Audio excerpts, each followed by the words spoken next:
Up, downtown. Boss ready? Yo PJ. Yeah. Yo PJ. Hey. Uyakuna. Iwe ukenda kupinda feka suit. Feka mabembe tutage ya maput. Aiwa namo ndikuda kutsvaga basa angarambe ndiri wanga kusikira ndati tasa namo ndikuda divorce. Hakuna skadaro uchandida by force. Andichada mani chimbodana nemaboss. Kuti zvite sei ndoda kupa iwewe loss. Buzama kukuramba asi waramba kurambwa neni. Nebuzama kukuchita siwe nama neni. Iyo sandirambe, dai watogara neni. Ndikasabata iwewe unodandibate ani. Namo urichiname. Kuti takakura tesi asite kuti utame. Tesa uchindemisa pandoda kuti ndizame. Ndachoda kuti ubate mbada uikame. Unotongera chitoro. Mwe wangu wakasviba kunge uye zongororo. Chakutsema nefoshoro. Wewe na rugare vako fokoro. Namo ndikuda divorce.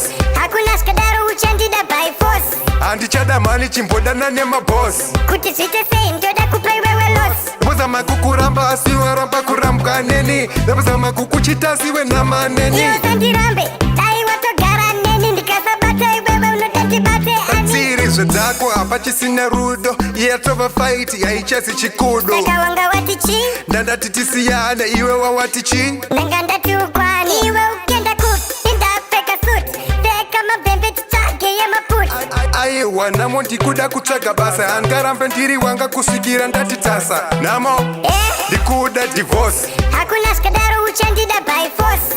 Andichada mani chimbodana nemaboss. Kuti zvite sei ndoda kupa iwewe loss. Buzama kukuramba asi waramba kurambwa neni. Nebuzama kukuchita siwe nama neni. Iyo sandirambe, dai watogara neni. Ndikasabata iwewe unodandibate ani. Namo urichiname. Kuti takakura tesi asite kuti utame. Tesa uchindemisa pandoda kuti ndizame. Ndachoda kuti ubate mbada uikame. Unotongera chitororo. Mwe wangu wakasviba kunge uye zongororo. Chakutsema nefoshoro. Wewe na rugare vako fokoro. Namo ndikuda divorce. Hakuna skadaro uchandida by force. Andichada mani chimbodana nemaboss. Kuti zvite sei ndoda kupa iwewe loss. Buzama kukuramba asi waramba kurambwa neni. Nebuzama kukuchita siwe nama neni. Iyo sandirambe, dai watogara neni. Ndikasabata iwewe unodandibate ani. Tsiri zvedzako hapa chisina rudo. Yatova fight haichasi chikudo. Saka wanga wati chi. Ndandati tisiyane iwe wawati chi. Ndanga ndati ukwani. Iwe ukenda kupinda feka suit. Feka mabembe tutage ya maput. Aiwa namo ndikuda kutsvaga basa angarambe ndiri wanga kusikira ndati tasa namo ndikuda divorce. Hakuna skadaro uchandida by force. Andichada mani chimbodana nemaboss.